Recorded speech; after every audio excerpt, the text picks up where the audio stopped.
Don't forget to check out the new YouTube channel Sapien Books for more romance, urban fantasy, and shifter romance audiobook stories.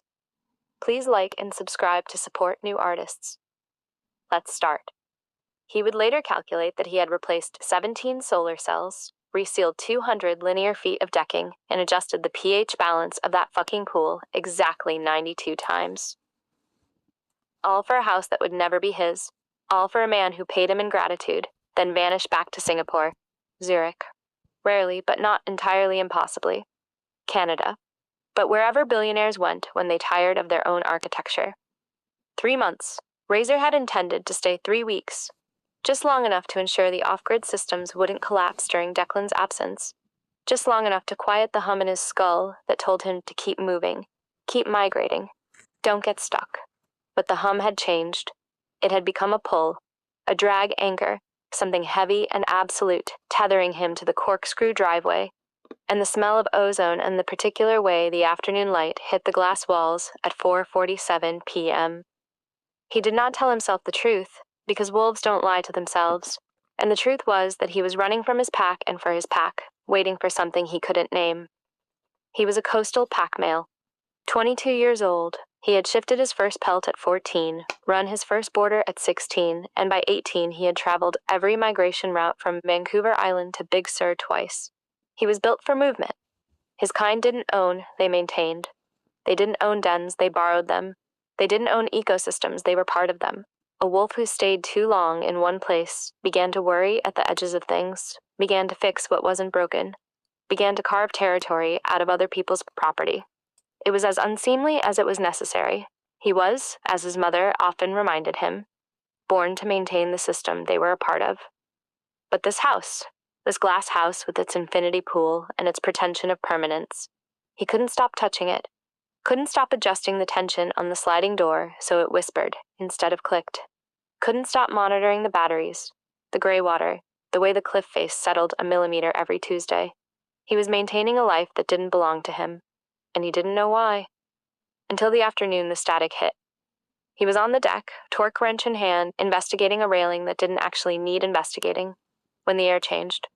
It wasn't the Santa Ana winds. Those had their own particular dry electricity. This was different.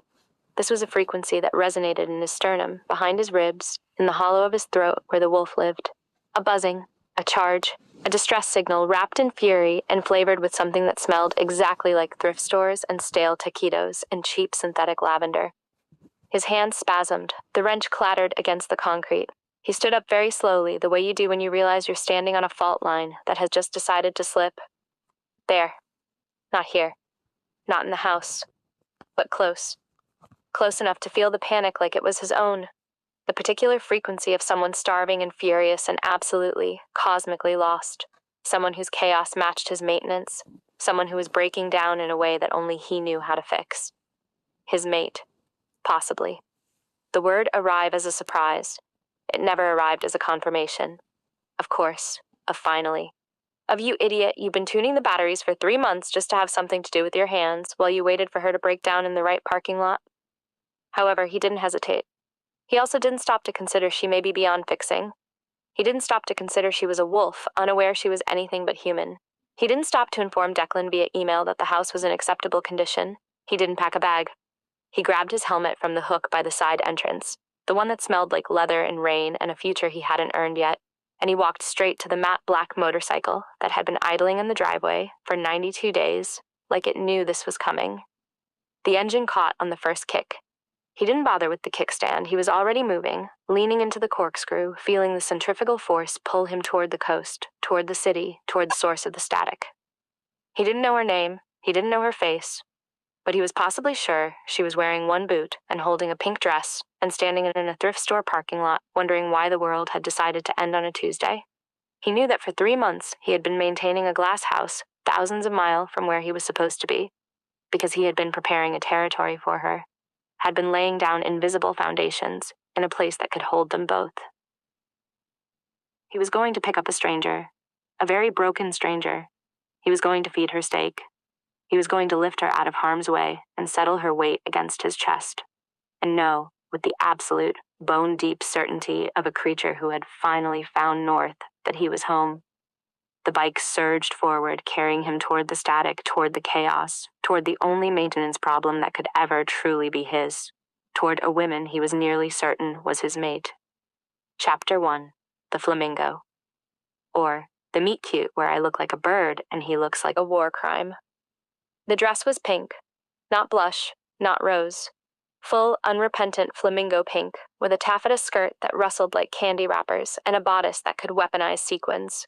It was $4. It fit exactly as well as $4 should allow. Tight, torn, triumphant. And Grace looked at herself in the cracked mirror in the empty thrift store while wearing one cowboy boot, the other currently lost to the dressing room void.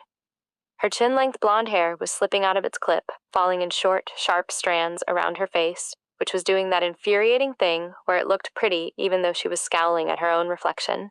She looked like a deranged Cinderella who'd murdered the prince and was wearing his mother's curtains to the funeral. "I'll take it," she told the empty store. "That'll be the end of you," said a voice. Grace spun. He materialized in the thrift store doorway like a glitch in reality, backlit by the afternoon sun, which did him no favors.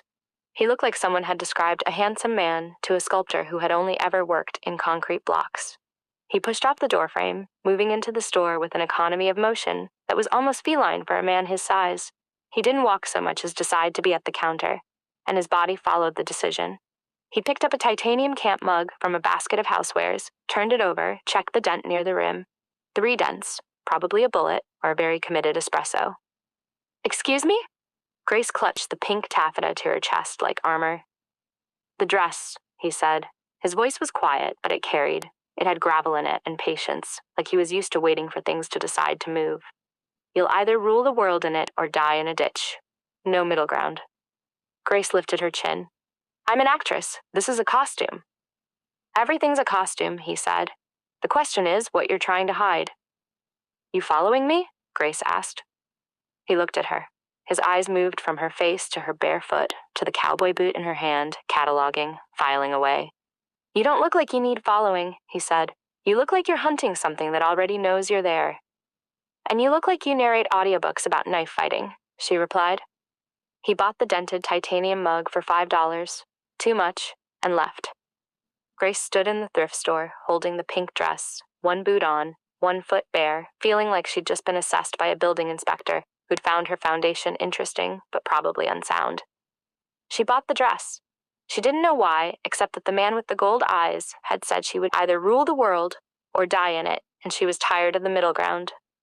That's when she noticed Audrey, her Honda Civic and emotional support vehicle, in the parking lot. Steam traveling from under the hood with a hiss that sounded like a sigh of relief. White, accusatory, the car equivalent of a middle finger. She walked out to Audrey with one cowboy boot on and one in her hand. "No," Grace said. She tried the ignition. Click, click, nothing. "No, no, no." She got out. She popped the hood. Steam hit her in the face, hot and chemical, and she slammed it down again because she didn't know what she was looking at. She knew nothing about cars. She knew how to cry on cue and how to make a $20 bill last a week and how to sleep in a Honda Civic without waking up with her neck at a right angle. But she did not know how to fix a transmission or a radiator, or whatever was currently turning Audrey into a very expensive paperweight. She kicked the bumper. It hurt. The cowboy boot was steel-toed, vintage, and the bumper was plastic, and the impact sent a shock up her shin that made her eyes water. "Fuck," she said and hopped. She hopped on one foot, the other leg held at a right angle, the pink taffeta bunched in her fists, and that's when she heard the voice.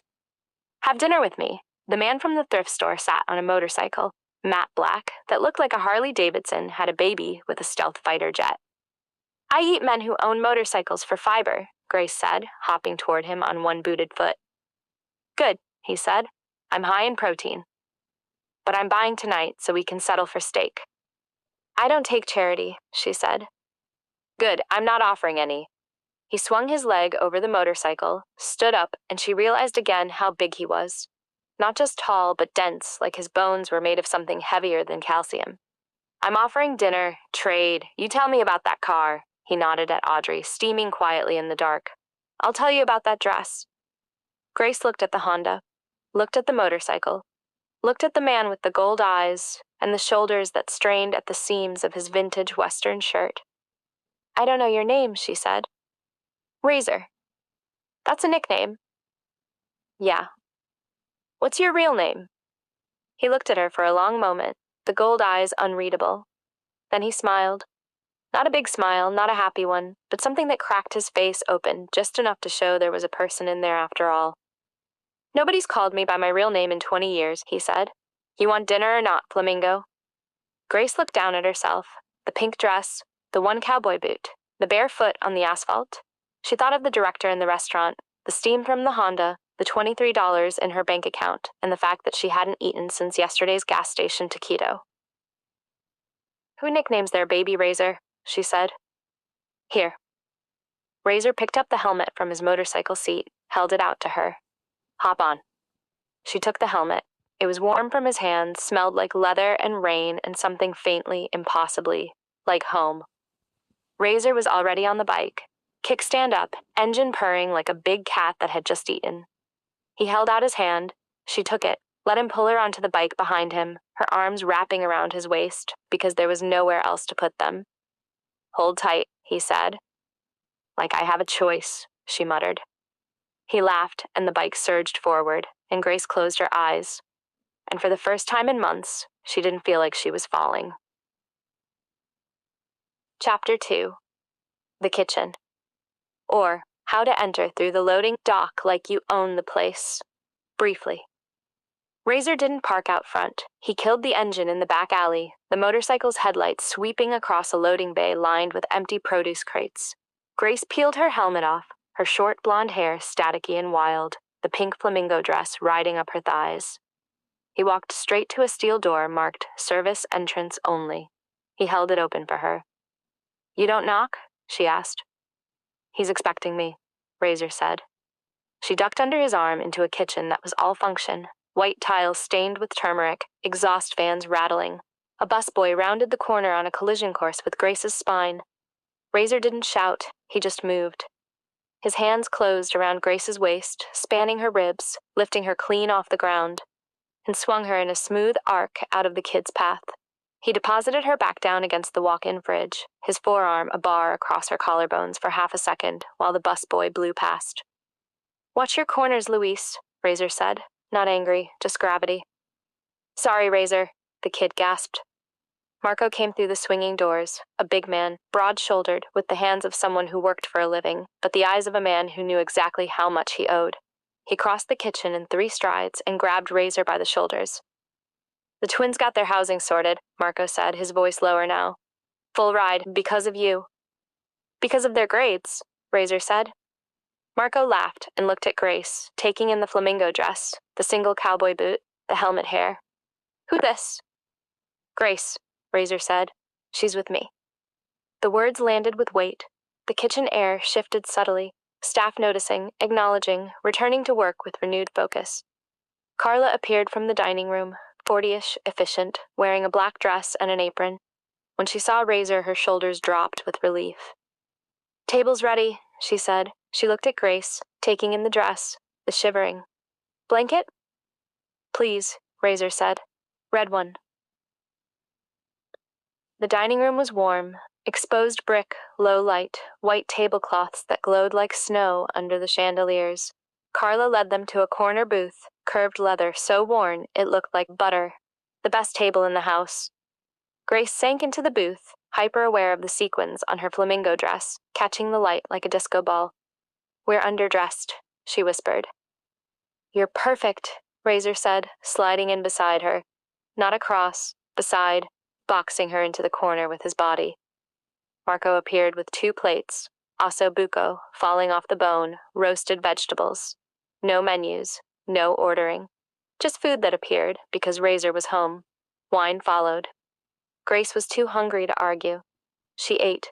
Razor watched her with the same intensity he'd shown at the thrift store, cataloging the movement of her jaw, the way she held the fork like it might be taken away.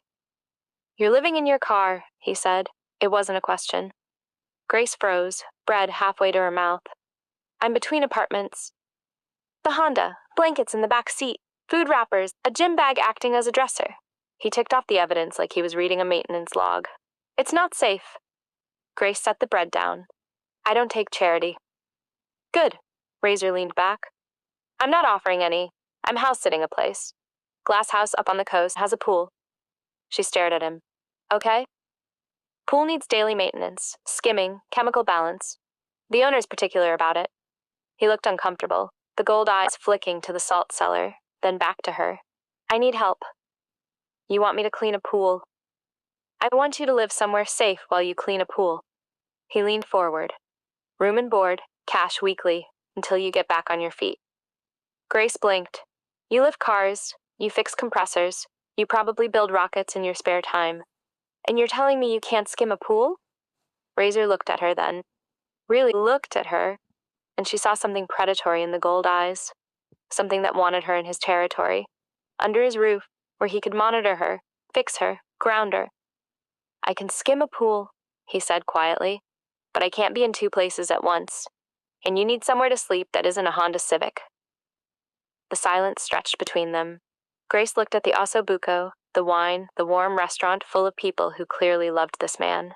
She thought of Audrey steaming in the parking lot, the $23 in her bank account, the gas station taquito that was yesterday's only meal. How much cash? She asked. Enough. That's not an answer.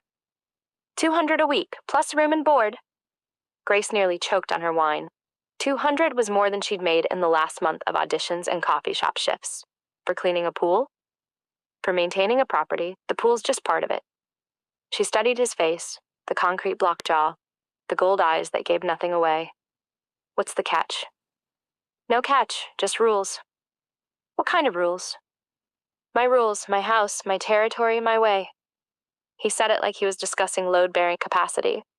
You don't like the rules, you leave, simple. Grace looked at him for a long moment, at the man who'd lifted her out of harm's way without thinking, who'd brought her to dinner at a place where everyone treated him like gravity itself. Deal, she said. Razor smiled, small, satisfied, like a maintenance problem finally solved. 30 minutes later, they were back on the motorcycle, Grace wearing a borrowed jacket over the pink dress, holding a paper bag with leftover Audiobook, and heading north toward a house made of glass and a pool that needed cleaning. She didn't know it yet, but he hadn't been asking for a housekeeper. He'd been claiming his mate and putting her exactly where he could maintain her. Chapter 3, The Glass House. Or, The Glass House's Maintenance Man and the Case of the Missing Boundaries. The house didn't have a driveway. It had a decanter, a corkscrew of concrete that deposited them on a ledge carved from the cliff itself, where the Pacific Ocean spread out below like spilled ink. Grace killed the motorcycle's engine and stared through the windshield at walls made entirely of glass. No, she said. Razor was already off the bike, stretching his shoulders with a series of pops that sounded like gunfire. No? There are no walls. That's just air held apart by hubris. It's tempered, triple pane, bird-safe coating. He said this the way other people said it's carpeted. Come on. He led her to a side entrance that slid open with a whisper, revealing a kitchen that looked like it had been designed by someone who really, really hated dirt. Concrete floors, but the warm kind. A bowl of fruit on the counter. Mangoes, pomegranates, things with names Grace couldn't afford to pronounce, where he placed a titanium camp mug that had been dented precisely 3 times. Grace hovered in the doorway, still wearing the pink flamingo dress. She felt like a ketchup stain on a wedding dress. Razor moved through the space with the ease of a cat who'd memorized every creaking floorboard. He opened a drawer, pulled out a pair of sweatpants and a t-shirt, and dropped them on the island. Bathroom's through there. Take whatever fits. Declan Carver, Grace said, reading the name on a piece of mail. Tech guy, reclusive, net worth higher than some GDPs. She looked up. You're house-sitting for Declan Carver? I maintain off-grid systems. Declan builds them. I keep them running while he's away. Razor filled the titanium mug from a tap that dispensed something that looked like water but probably had electrolytes. Exchange of value. You're a squatter with references. I'm a consultant. He turned, leaning against the counter, and finally seemed to really look at her. At the dress, at the helmet hair, at the way she was clutching her thrift store jacket. Guest room's the pod, separate entrance. You'll have privacy. Grace looked past him, through the glass, to the infinity pool that seemed to bleed into the horizon. And I clean that. Among other things. She changed in the bathroom, sweatpants that pooled around her ankles, a t-shirt that said compost happens and hung off one shoulder. When she came back out, Razor was standing in the center of the living room, motionless, holding a set of keys. Rules, he said. Shoot. Solar batteries need checking every morning, 6 a.m. The gray water system clicks when it's cycling. You'll hear it in the walls. Don't panic. Pool needs daily skimming. He paused, looking at the keys. Lots of debris. Grace rolled up the sleeves of the t-shirt. I grew up in apartments with roaches the size of small dogs. I can handle a pool skimmer. Good. He looked at the keys in his hand. Then he looked at her. Then he threw the keys directly at her face. Grace flinched. The keys hit her collarbone with a jangle and dropped to the floor. What the hell? She said. Razor nodded, grimly satisfied. Low latency, good. What is wrong with you? Are you testing my reflexes? Are you a ninja? Is this a cult? No. He turned toward the kitchen. You want coffee? She picked up the keys, jaw aching from the clench. I want an explanation. You want coffee, he decided. Over the following weeks, the glass house became a laboratory of escalating absurdity. Razor approached Grace's latent wolfhood like a maintenance problem. Identify the fault, apply the patch, test the system. He tossed grapes at her head when she entered rooms, varying the velocity, the angle, the ripeness. She got hit by every single one. You have the situational awareness of a sea cucumber, he observed, watching her fish a grape out of her bra. I have the situational awareness of someone who isn't expecting to be attacked by produce. She popped the grape in her mouth. Also, this is a very aggressive courting ritual. Are you going to pee on my shoes next? Mark your territory? Razor paused, considering. Wolves don't actually... I was joking. Oh my God, you were actually going to consider it.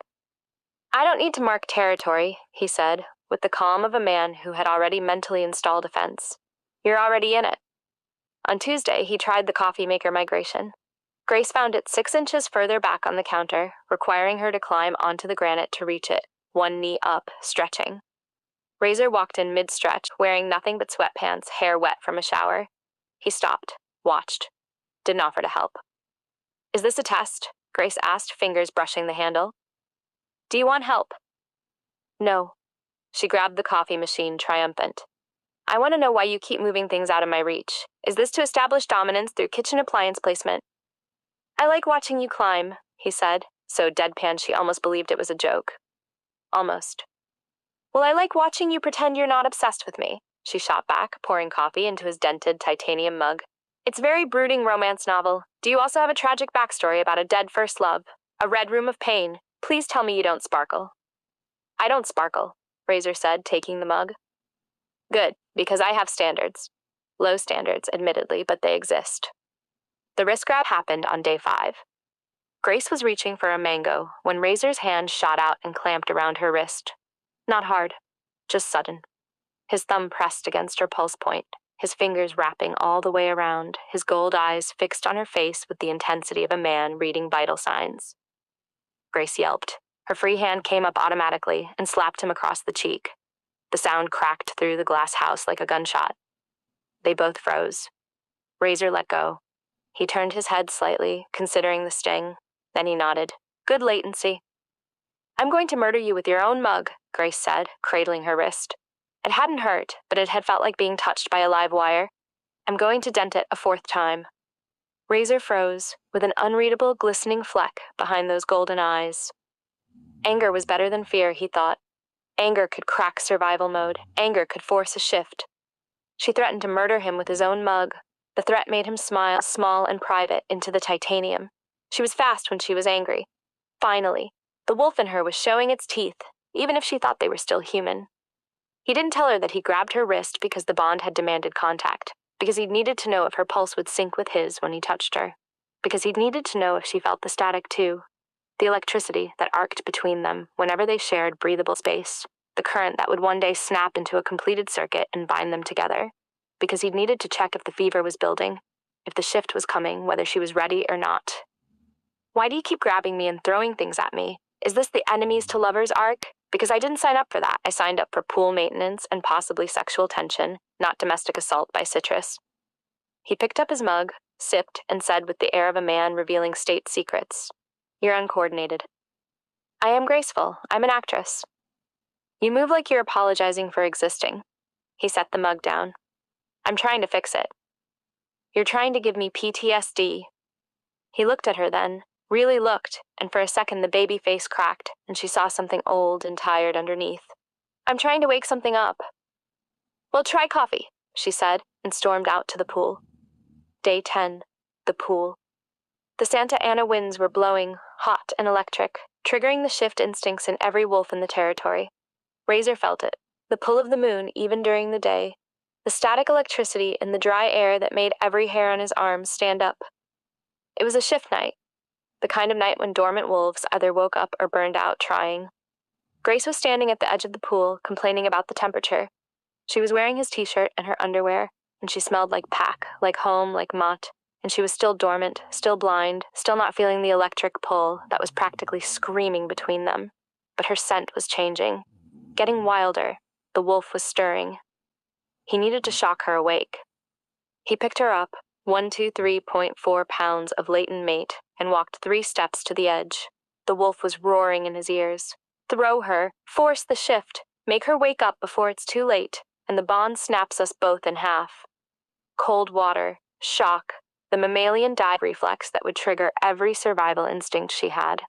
Sometimes a dormant wolf needed to think they were drowning before they remembered that it could breathe underwater. Sometimes you had to break survival mode by making it fight for something bigger than fear. He threw her in. The water would trigger it. The cold shock, the panic, the desperate need to survive. Surely that would wake the wolf. Surely she would surface with claws extended, eyes gold, the bond snapping into place with an audible click that would echo across the coast. Grace surfaced sputtering, hair plastered to her face, treading water with human limbs, human panic, human fury. Still human, still dormant. "Did it work?" he asked, his voice rough with hope and desperation. "Did what work, you psychopath?" She was still human, still locked away. The bond twanged, disappointed, but also pleased. Pleased that she was furious, that she was alive, that she was fighting. The wolf in him recognized the rage, even if she didn't. Rage was better than fear. Rage could crack the shell. He offered his hand. She took it, and he felt the current run up his arm again, the spark of the bond, waiting, patient, eternal. He hauled her out and wrapped her in the towel he'd placed there specifically, planning ahead, maintaining the conditions for her survival. "Worth it," he said, mostly to the bond. She said she hated him. She was wrong. She was feeling the pull now, even if she didn't know what to call it. The static was waking up. The survival mode was cracking. And tomorrow, when the moon was full, he'd try again. Because dormant wolves didn't stay dormant forever. Eventually, the wolf always won. He just had to make sure she survived long enough to let it. Chapter 3. The Banking App. Or, maintaining not owning, but also maintaining a secret fortune. Grace found the tablet wedged between the couch cushions, screen still glowing, the banking app open like a confession. She'd been hunting for the remote. The glass house had 7 of them, one for shades, lights, hydroponic displays, sound, temperature, emergency protocols, and the actual television. She dug through linen gray cushions that cost more than most people's rent, muttering when her thumb brushed glass and her eyes caught the numbers. 8 figures. Moving. Not static wealth. Live money. Breathing, shifting between accounts named Airy Holdings and Terrapin Sustain, LLC, clicking from Geneva to Singapore to something that looked suspiciously like art acquisitions for a wildlife photographer Grace recognized from the news. She sat down. Hard. The tablet was warm. Someone had used it recently. Razor, who'd left at dawn to check the inverter and returned smelling like ozone and pine, who was currently in the kitchen, making the sound that meant he was heating water for that dented titanium mug. 8 figures. She thought of the thrift store. $5 for a $3 mug. The way he'd haggled over her tow bill had instead found the broken fence, the liability, the system he could exploit. "You're a thief," she called out. The clink of the mug stopped. "You're embezzling from Declan Carver," she continued, louder, standing up, clutching the tablet like evidence. "You're running crypto scams through shell companies. She scrolled, helplessly, watching another deposit land. "You're very active for a dead man." Razor appeared in the kitchen doorway.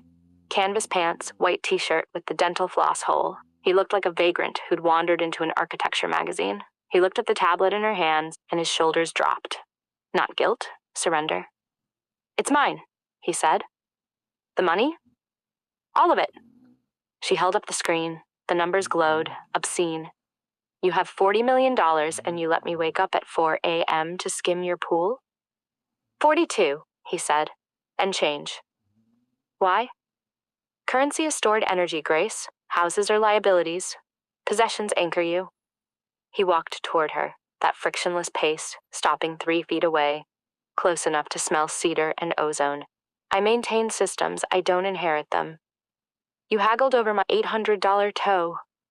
I bartered for your skills. He tilted his head, patient, infuriating. Money makes you lazy. Money makes you reach for the easy solution. I don't reach, I build. Grace's thumb brushed the screen again. Accident, intention, she couldn't tell, and the app swiped left. Messages. 120 unread texts, all from M. The oldest was 6 months ago, the newest, 3 days ago. The territory is stable, the foundation is built. We need you to lead, not manage, lead. Grace looked up. Your mother? Stillness. That predator pause, the forgetting to blink. She's the beta, he said calmly. To my uncle, the alpha. The pack needs? He stopped, jaw tight. They think they need me to come home, take my place, inherit. You're a prince. I'm a house sitter with obligations I don't want. You're lying. He took a deep breath. I'm tired. The words came out rough, unpracticed. I'm tired of maintaining everything except the one thing that actually needs holding. He stepped closer. The glass wall pressed cool against Grace's shoulder blades, the Pacific spreading black behind her. She was trapped between the ocean and the man who owned nothing and everything, and her heart hammered so hard she could taste copper. You left this out, she said. The tablet? Another test? Not a test. His hand rose, hovered near her cheek, not touching. She felt heat, calluses, restraint. A confession. I'm tired of not owning. This. His thumb brushed her jaw. His other hand found her waist, not lifting, just holding like he was checking if she was real, if she would stay, if she could bear his weight without breaking. Razor?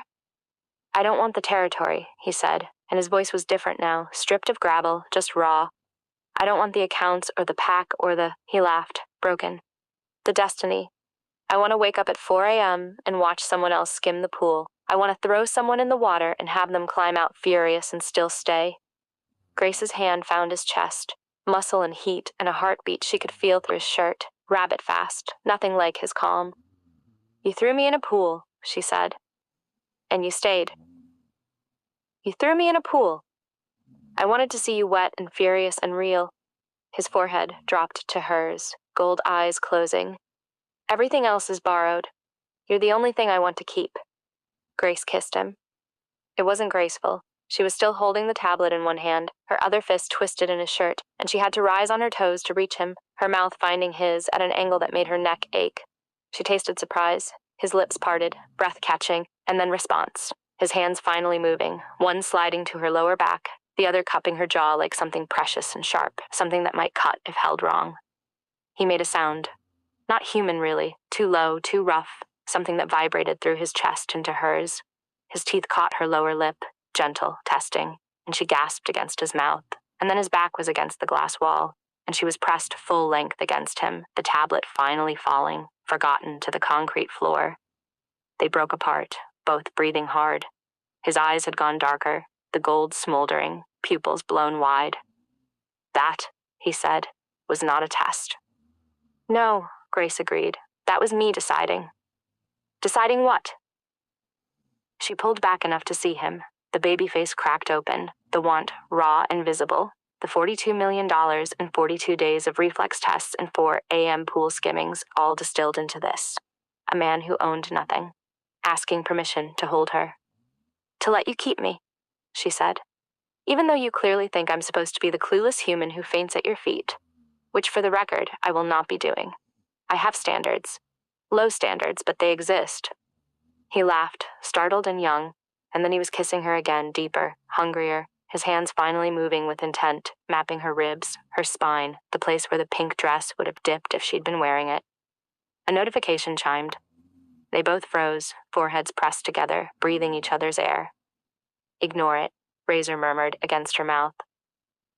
It's your mother, Grace said, because she'd seen the preview. Solstice approaches. 12 days to decide. Razor's hand stilled on her back. I know. What happens at solstice? The pack gathers. Transitions happen. He pulled back enough to look at her, and his face was closed again, not distant, guarded. I told them I'd be back by solstice, or I'd be gone for good. Grace stepped back. The glass wall held her up. Gone how? Exile, self-imposed. He shrugged, trying for casual, missing. There are other territories, other packs, or none at all. Just drifting. You'd leave your family? I'd leave everything. He looked at her, gold eyes steady. I was ready to. Before the thrift store, before the flamingo in the parking lot. Grace picked up the tablet. The numbers glowed, meaningless. The messages waited, patient and urgent. She thought of the pool, the cold water, his face when she'd surfaced. Worth it. And the way he'd watched her every morning since, like she was a system he couldn't quite diagnose. 12 days, she said. 12 days. And if you go back? He took the tablet from her, closed the app with one thumb, set it face down on the counter. Then I lead. I inherit. I stop running. And if you don't? He looked at her. The gold eyes held nothing back now. Fear, want, exhaustion, hope. Then I keep house-sitting until someone catches me, until the money runs out, until... He reached for her hand, laced his fingers through hers, calluses catching, until I find something worth the stillness. Grace thought of the auditions, the directors, the hunger in her eyes that men had tried to feed from their hands, the pink dress in the thrift store, $4 of armor against a world that wanted to price her. 12 days, she said again. Plenty of time to figure out which of us is running from what.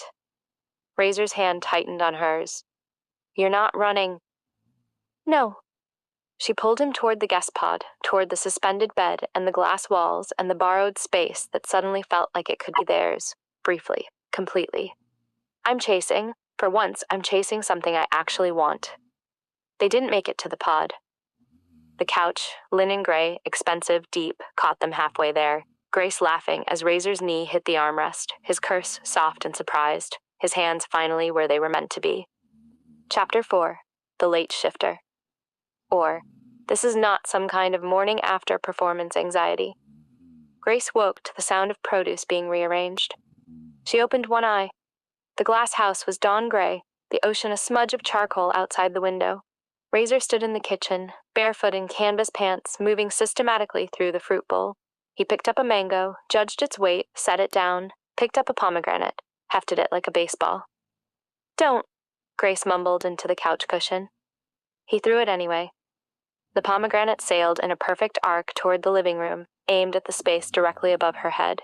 Grace flinched, tried to roll off the couch, got tangled in the linen throw, and took the fruit to the shoulder. It bounced off and rolled under the coffee table. No, Razor said, consulting a notebook. Still low latency. What is wrong with you? Grace sat up, rubbing her collarbone. Did we not just establish intimacy? Are you not supposed to bring me coffee and compliments instead of pelting me with antioxidants? He picked up a kiwi. Try to catch it. I'm not trying to catch it. He threw the kiwi. Grace threw her hands over her face. The kiwi hit her elbow and dropped into her lap. Razor made a note. Reflexes, 0 out of 10. Aggression, 2 out of 10. Verbal only. You're treating me like a broken Roomba, Grace said, standing up. She was wearing his shirt again, the one with the dental floss hole and yesterday's underwear. She felt sleep-rumpled and confused and vaguely fruity. Is this some kind of morning after performance anxiety? I'm addressing a developmental delay, Razor said. He walked over, picked up the kiwi from her lap, and ate it in one bite, skin and all. You should have snapped for it. Instinctive intercept, elbow block at minimum. I'm a person, not a linebacker. You're a late shifter.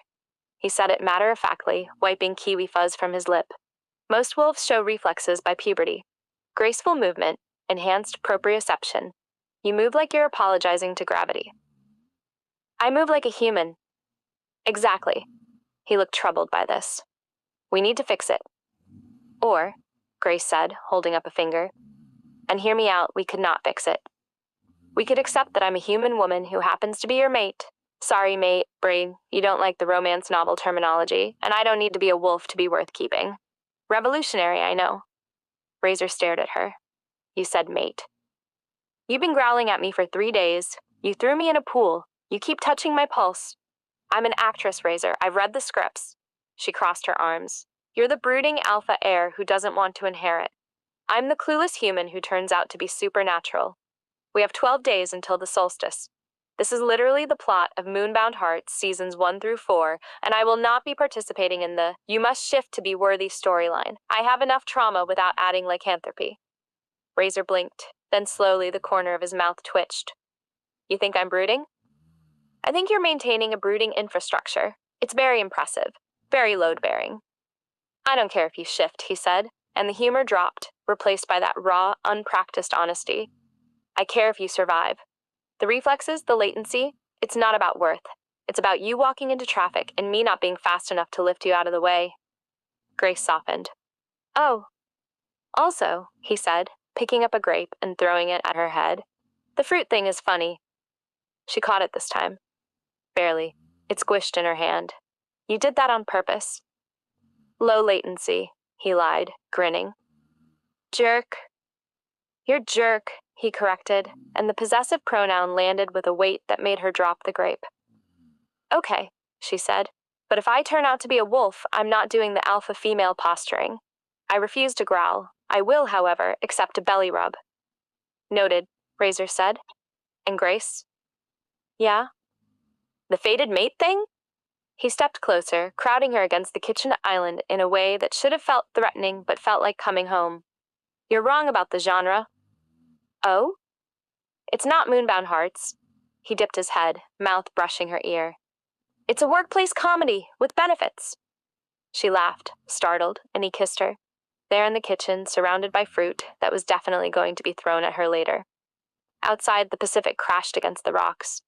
Inside, Grace thought, 12 days, plenty of time to figure out which of us is the actual disaster. She was betting on both. Chapter 6, The Beta. Or, How to Meet the Mother-in-Law While Holding a Spatula. The Land Rover was too deliberate. Military green, canvas top, tires that had seen actual wars. It idled for exactly 30 seconds, engine cutting with a cough that sounded like a clearing throat, and then the door opened. A woman stepped out. Razor's height exactly, built like a knife wrapped in silk. Gray hair cropped close, worn leather jacket over linen, boots that had walked through things Grace didn't want to imagine. She moved like Razor. That same economy, the same sense that the ground was being allowed to hold her rather than the other way around. She didn't knock. She walked to the glass wall, found the keypad with unerring instinct, and keyed in a code Grace hadn't known existed. Razor, she called, not loud, just certain. Razor emerged from the kitchen holding a bowl of eggs. He stopped. The bowl tilted in his hand. Mom, he said. Grace felt the floor tilt slightly. She was wearing sweatpants, rolled at the waist 4 times, and a tank top with a hole in the armpit. She had a spatula in her hand because she'd been attempting pancakes. She felt, suddenly and absolutely, like a raccoon that had wandered into a royal wedding. Lyra turned, looked at Grace, inhaled. Pale gray eyes, nothing like Razor's gold, widened fractionally. Then she smiled. It was not a comforting smile, it was the smile of a general who had just located a flanking position she hadn't known she held. Well, Lyra said, you're awake. Technically, Grace said. I haven't had coffee. Good, caffeine muddies the scent. Lyra walked into the kitchen, opened the refrigerator without asking, and extracted a bottle of sparkling water. She drank half of it, standing at the island, surveying the space. The scattered grapes from yesterday's failed test, the wet towels, the dent in the couch cushion, where Grace had been sleeping for 3 nights. She turned to Razor. 6 days, Raphael. You said you'd be home by solstice. Razor flinched at the name. I said I'd decide by solstice. Decide what? To keep squatting in Declan's glass house while your uncle runs the territory into the ground? Lyra's voice hardened. The territory needs an alpha, not a consultant. Razor's shoulders went rigid. I won't challenge him. He's my blood. So you gave us neither war nor leadership, Lyra said.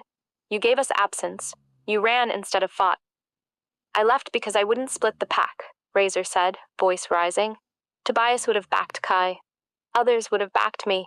Civil war over a throne that wasn't mine to take. Lyra walked to the glass wall, looked out at the ocean. Kai lost himself in her, The courtship, the secrecy, the human ritual of it, the dates, the distance, the slow reveal. She turned back, spearing Razor with her gaze.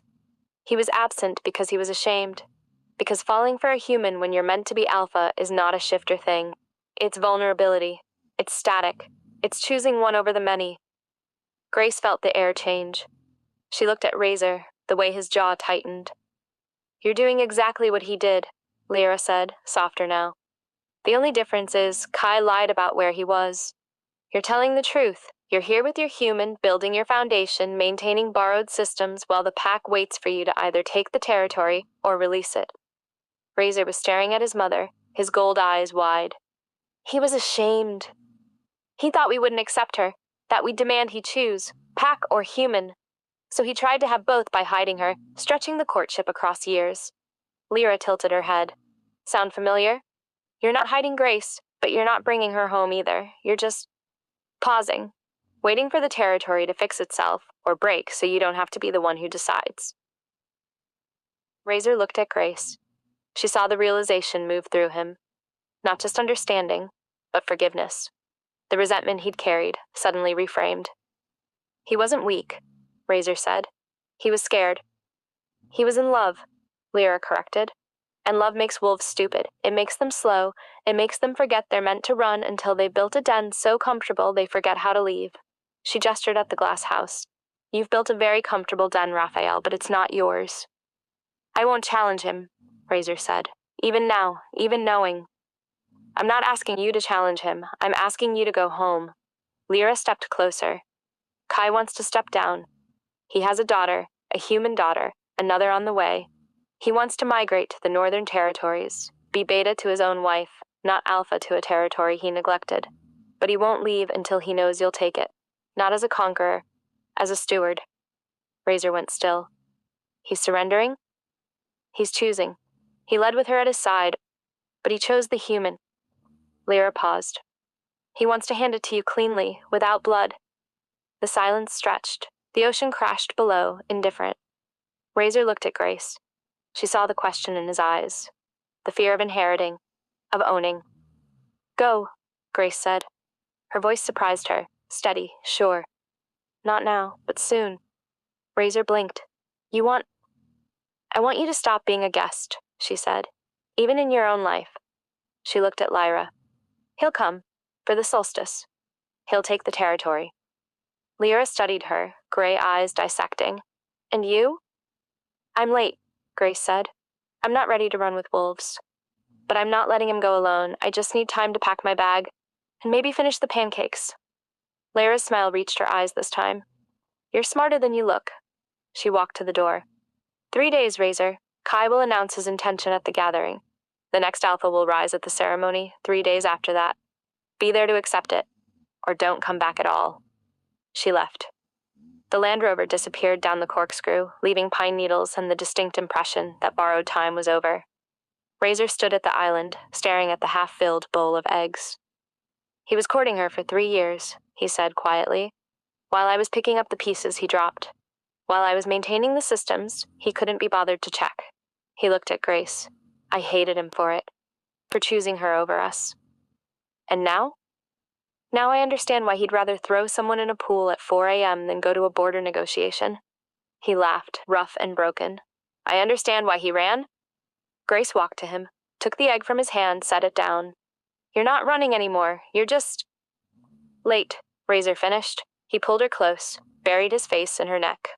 I'll go back, not today, but soon, for the solstice. 3 days, Grace said. Plenty of time to figure out which of us is the actual disaster. He laughed against her skin. Both. Obviously. Chapter 7. Or, the method actor and the metaphor made flesh. Grace stood in the kitchen wearing a holey sweater, staring down a grapefruit that had migrated 6 inches from the counter's edge. Razor's latest test. I know what you're doing, she said, and I refuse to participate in your produce-based hazing ritual. Catch it, he said. I'm not catching it. I'm not shifting. I'm not going to suddenly sprout claws because you taunt me with citrus. She crossed her arms. I'm driving north with you as I am, human-shaped, with opposable thumbs and mediocre health insurance. Razor walked to the glass wall. The Santa Ana winds were blowing, hot and electric, turning the air into a live wire.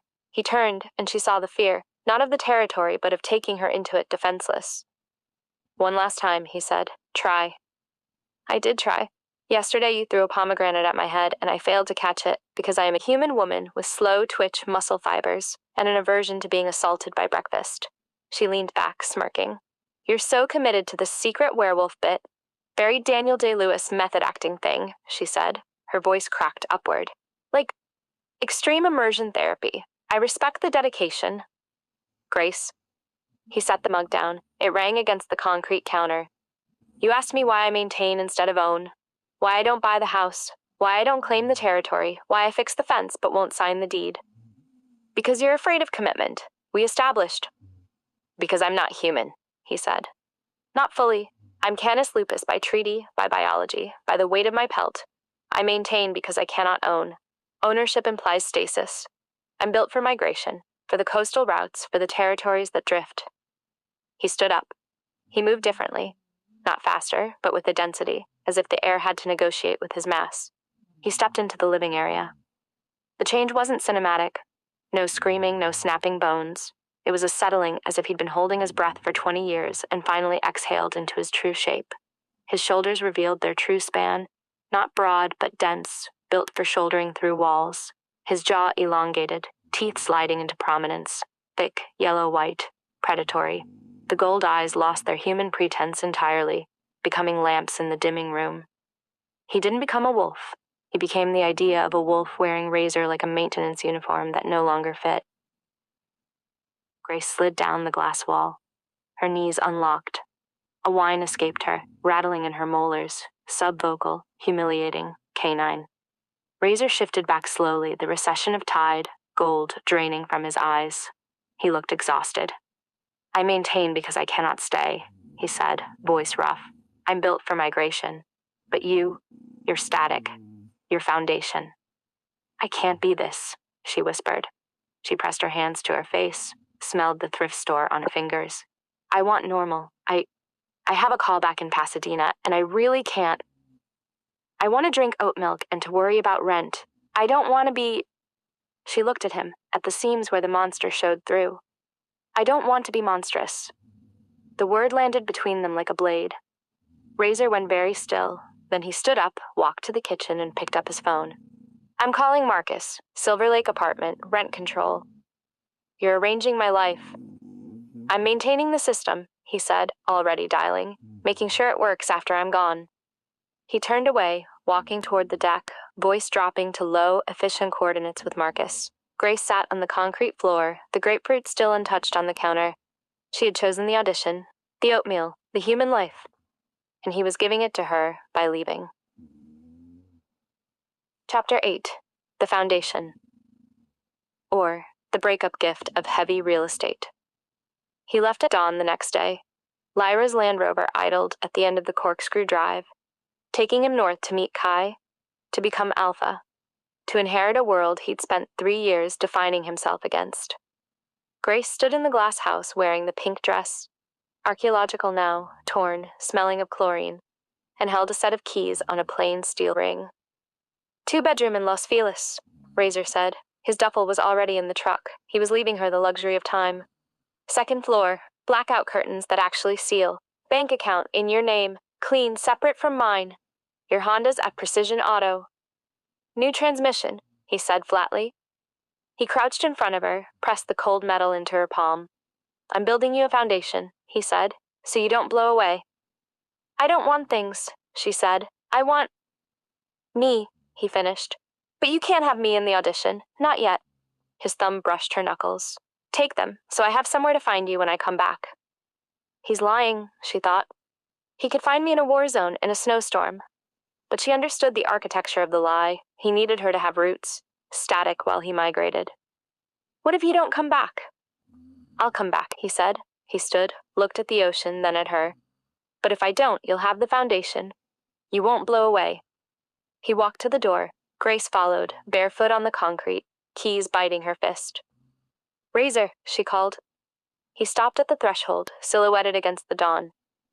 "You should have argued with me," she said. You should have told me I was being stupid and scared and throwing away something real because I was afraid of teeth. He didn't turn around. And not give my mate what she asked for? He said softly. Even if what she asked for was wrong? He stepped out. The door slid closed with a pneumatic hiss that sounded like a sigh. Grace stood in the empty house. She walked to the kitchen, opened the refrigerator, and took out the last mango. The one he'd thrown at her head a week ago. The one she'd failed to catch. She held it until the sun was fully up, until the Land Rover's engine faded into the distant surf, until the only sound left was the hum of the solar array, and the ice maker dropping a fresh batch into the bin. She hated that ice maker. She took the keys, and she left. The apartment was exactly as he had described. Second floor, teak that smelled of oil, curtains that sealed out the light so completely that when she closed them, she could not tell if it was day or night. On the third night, she stood at the window looking out at the Los Feliz hills and realized she could not remember the sound of his heartbeat. She called him.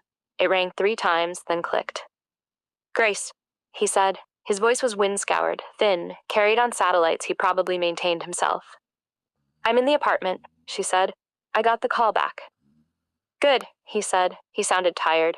Not maintenance tired, the tired of a man holding up a structure with his bare hands while the tide came in. "You lied," she said. "You said you needed an address to find me. You don't." "I could," he agreed. "But I needed you to have a door, Grace, even if I never knock on it." She pressed her forehead against the cool glass. "I made a mistake." Static crackled. "I'm here," he said. "I'm 300 miles north, signing territorial manifests." Kai stepped down. "I'm the alpha now, or will be in 3 days. And you're in an apartment with good water pressure and a pilot audition." He paused. "What do you want? If you tell me now, I'll build it."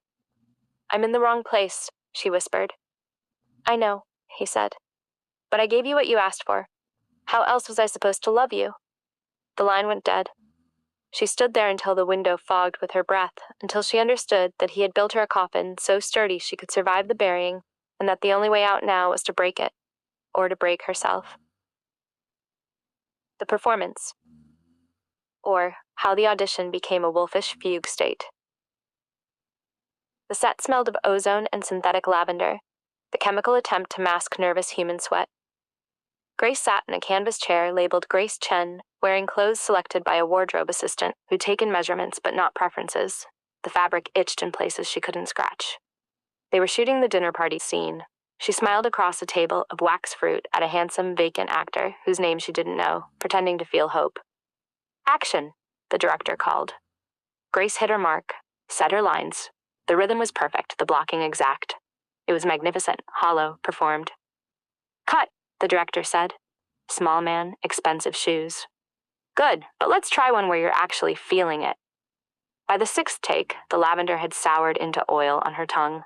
She looked at the vacant actor, at the crew seeing only surface, and thought, Razor would smell the lie immediately. Not the acting, the work was honest, but the pretense that this was enough. That she was still the woman who'd worn one cowboy boot into a thrift store, looking for armor. She couldn't remember the sound of his heartbeat. The mirror cracked, not metaphorically. The makeup trailer glass spider-webbed from the center outward. Grace watched her hand, her paw, retract from the surface, fur coarse and gray, claws thick as roofing nails. She was shifting, tearing, not graceful. Her spine arched, vertebrae grinding, jaw unhinging with a wet pop that echoed in the narrow space. The trailer rocked. She smelled her own terror, sharp and ammonia bitter. And then the truth, the absence of cedar, the absence of the only person who'd ever looked at her and seen something other than a usable surface. She destroyed the vanity. Physics, not intent, growing bones in too small a space. Bottles shattered, the chair split. She shouldered through the aluminum door, taking the frame with her, and hit the parking lot running. Heavy, graceless, apologizing to gravity with every stride. Toward the glass house. The only place she knew where someone had seen her. 300 miles north, Razor stood on a cedar platform, when the bond snapped taut in his chest. He stopped mid-sentence. Kai, older, ruined, gentle, fell silent, holding his daughter. "What is it?" Kai asked. Razor's hand went to his sternum. He felt the distress like a hook behind his ribs, reeling him south. "Mine," he said. He left the manifest unsigned. Left Tobias arguing with contractors. took the Land Rover and drove through the night, headlights off, following a signal that needed no map. He found her at dawn. The glass house was breached, the glass wall she'd broken still jagged. Grace lay curled on the concrete beside the dry pool, gray-muzzled, shaking so hard her teeth chattered against the stone. She didn't lift her head. She was simply existing. Heavy, wrong, irreversible. Razor sat beside her. Didn't command her to shift back. He understood. She was stuck. Static. He groomed her, working asphalt from her coat with his fingers, burrs from her paws, mucus from her eyes. Brought water in the titanium cup and held it to her muzzle until she lapped, clumsy and desperate. He lay down with his body curved around hers, heartbeat thumping against her ribs, and waited. Hours passed. The sun burned off the fog. The pool remained empty. Be static, he said, voice rough against her rough. Be heavy. Be the thing that doesn't run, that holds the ground while the rest of us circle. That's what you are, Grace. Not a performer. A foundation. She looked up. The gold eyes were tired, rimmed with red from the drive, but they saw her. They had always seen her. He carried her inside, cradled, not thrown. Laid her on the couch, pulled the linen throw over her, and sat on the floor with his hand on her sternum, feeling her heartbeat slow into safety. Outside, the Santa Ana's blew, carrying the scent of the territory he now owned, and the woman he'd finally stopped trying to fix. Chapter 10. The Maintenance. Or, learning to be a draft horse with teeth. She woke to the indignity of being combed, with his fingers, working methodically through the fur at her ruff, pulling out burrs with the focused attention of a man defusing a bomb. Grace kept her eyes closed. She was a wolf. Still, a heavy, graceless, vaguely insulting wolf, with a coat both coarse and fluffy, like a sheepdog that had given up on life. This is fine, she thought, while he worked a sticker from behind her ear. I'm a modern woman, an apex predator. I'm being groomed like a golden retriever. There, Razor muttered, flicking the burr into a pile. Left side's done. You can stop pretending you're asleep. Your tail's tapping. Shit. She opened one eye. Gold, presumably. Tried to speak. What came out was a whine that sounded exactly like a dog asking for bacon. Razor's mouth twitched. No.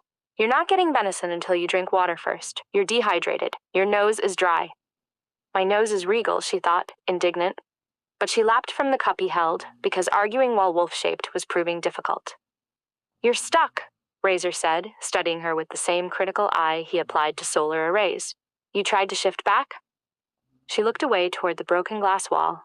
She'd tried, an hour ago, while he drove south, reached for the human shape like a hand groping for a light switch in the dark. Found nothing. Just wait. You're not broken, he said, voice dropping. You're just late. The wolf takes the shape it needs. You needed to stop performing. This is the shape that can't perform. She huffed, a wolf sigh, steam in the cold air, and dropped her head onto her forepaws. His hand returned to her ruff, not grooming now, just resting. The weight of it was the only thing that made the static bearable. By the second day, she was bored. It was petty, given she'd destroyed a makeup trailer and run across Los Angeles in a fugue state. But there it was. She was bored. Razor had repaired the doorframe, swept the glass, and was now checking solar arrays while reading about coastal pack migration patterns, which sounded like the world's most boring textbook. She lay on the concrete, staring at the ceiling. I could be eating a sandwich, she thought, glaring at him while he worked a knot from her tail. Do you know how long it's been since I had bread? You keep staring at me, he said, not looking up from his tablet. If you have something to say, huff twice. She snarled. It came out like a diesel engine failing to turn over. Once for no, twice for yes, 3 times for you're insufferable. He translated deadpan. I'm familiar with the code. She bit his ankle, gently, a love bite. Grace, he said, setting the tablet down with exaggerated patience. You destroyed a makeup trailer, outran LA traffic, and turned into a wolf, the approximate size of a small bear. You're bored because you're healing. Boredom means the crisis has passed. She flopped onto her side, legs in the air, exposing her belly in the most undignified position possible. Go on, try to be serious. I'm a rug. Razor looked at her for a long moment. Then the corner of his mouth twitched. He scratched her belly, right where the fur was softest. You're ridiculous, he said, voice warm. A ridiculous, heavy, static wolf who destroys property and then demands belly rubs. and you're mine. She thumped her tail once. We'll leave when you're ready, he said, his hand still resting on her stomach. Not before. I'm not risking you again. She lay on the concrete, thought about the pack territory, about Kai waiting, about Razor willing to keep the territory waiting for her. She closed her eyes, reached for the human shape, not with desperate grabbing, but gentle inquiry. Are you there? And the wolf, finally sated, finally heard, stepped back. The shift was not a tearing this time. It was a settling concrete lowering into wet cement. The fur retracted, the bones ground back. She was naked, kneeling on the floor, her hands flat against the cool concrete, her hair falling into her face. Razor turned, his shoulders sagged with relief. Grace. I'm okay, she said, voice ruined but hers. I'm ready. He was across the room in 3 strides, wrapping her in the linen throw, pulling her against his chest. You're sure? We can... Don't sound so surprised, asshole, she said, and kissed him. It was not graceful. Her teeth caught his lip, drew blood, and he growled against her mouth, half human, half something else, and lifted her off her feet. They made it to the couch, then the rug, then finally the low teak platform bed, and if the ice maker dropped a load while they were tangled together, neither of them noticed. I'm sure, she said later, pulling back to look at him, the exhaustion in his eyes, the want raw and visible. I want to go north. I want to meet Kai. I want to be there when you sign those manifests and become what you're supposed to be. What I'm supposed to be, he repeated, is yours. Everything else is just territory. She kissed him again, tasting relief and salt and the promise of home. Then let's go claim it together. They left at noon. He carried their bags, the single duffel, the titanium mug, the linen throw that smelled of them both. She carried the keys to the Los Feliz apartment, heavy in her pocket, but she wouldn't need them again. They took the Land Rover north, the ocean on their left, following coastal highways toward a territory that was waiting, toward a pack that needed them, toward a home that was not borrowed or glass, but built on the edge of the world and maintained by devotion. Chapter 11, The Territory, or Naked Men and Salt Water. The boat from Port Angeles was bad enough. Grace wedged in the Land Rover's footwell for 2 hours, wrapped in a tarp. But the second boat, the fishing trawler Kai had sent, was worse. Worth it? She asked, dry as dust. He squeezed her fingers, once, twice, 3 times. You're insufferable. Worth it. Grace stood on the deck, wearing Razor's canvas pants and a sweater that smelled like cedar, watching the territory emerge from mist. Cedar platforms clung to the coastline, connected by rope bridges. Smoke rose from invisible fires, but no wolves crowded the edges, just mist and the sound of waves. Welcome to the maintenance problem, Razor said. Register, Grace repeated. Like a hotel? Do I get a mint, or do I have to fight someone? You have to prove you're not a liability, he said. Then you get a platform. And if I am? He looked down at her, gold eyes serious. Then I fight them. All of them, until they accept you or I can't stand. Romantic, she said, also deeply stupid. I destroyed a makeup trailer. I think I can handle a rope bridge. The boat bumped against the pilings. Before she could decide on climbing or being carried, a wolf the size of a pony, sleek, black, scarred, bounded down the rocks and shifted mid-leap. The man who landed was naked, furious, and 90% scar tissue. Tobias, Razor said, not moving. Tobias stared at Grace with the focus of a man who'd found a cockroach in his quinoa. You brought a domestic. I brought my mate, Razor corrected. The temperature dropped. You're addressing your alpha, Tobias. 6 months of temp work doesn't change the hierarchy. Tobias's lip curled. Kai led 11 packs. You maintain swimming pools and come back with... He gestured at Grace. That? She smells like gasoline.